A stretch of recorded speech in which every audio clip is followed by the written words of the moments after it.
Sa umaga'y iiwan ang mahal sa buhay.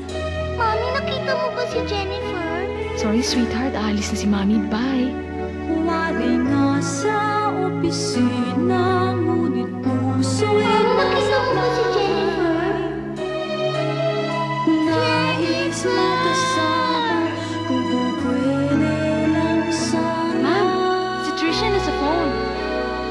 Mami, nawawala si Jennifer. Hahanapin natin siya pag uwi ni Mami. Okay? Dad, bili tayong pasalubong. Kahit kaunti